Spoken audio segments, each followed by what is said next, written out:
এটা মনে হয় এইভাবে না হলে এভাবে হলে ভালো হয়। জানার তো শেষ নেই। পরামর্শ আমরা আপনাদেরকে জানাবো, আপনারা পরামর্শ দিলেন যে এইভাবে হলে এটা ভালো হবে। যেমন বেশিরভাগ বাচ্চা দেখা যায় যে খাতা কলমের একটা প্রবলেম। এটা তো অনেক সুযোগ সুবিধা আপনাদেরকে দেওয়া হয়েছে বাচ্চাদের জন্যই তো, স্কুল ড্রেস, খাতা কলম।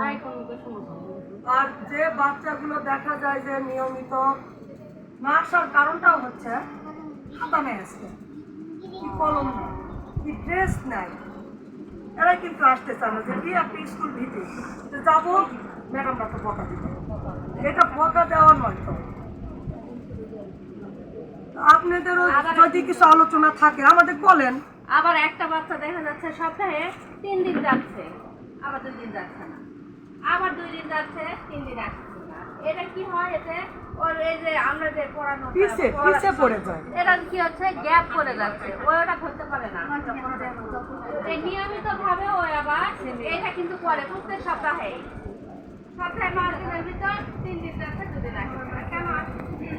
ম্যাডাম মানে এবং এটাই কিন্তু এদের হয় কি মানে ভীতি তৈরি হয়ে যায়, ভয় যে আমি 2 দিন যাইনি তাহলে কোনটা পড়া আছে, ঘাটতি পড়ে যাচ্ছে। আবার হয়তো ক্লাসে পড়া যাচ্ছে, দিনে বুঝে ম্যাডাম কালকে আসেনি, কালকে আসেনি মানে ওই কালকে আসেনি মানে কালকে পুরো পড়াই হয় করে আসবে। এক কথা বুঝতে পারছেন?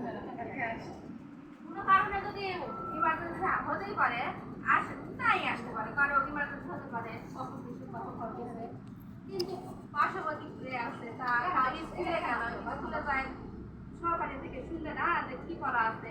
আমরা তো একবার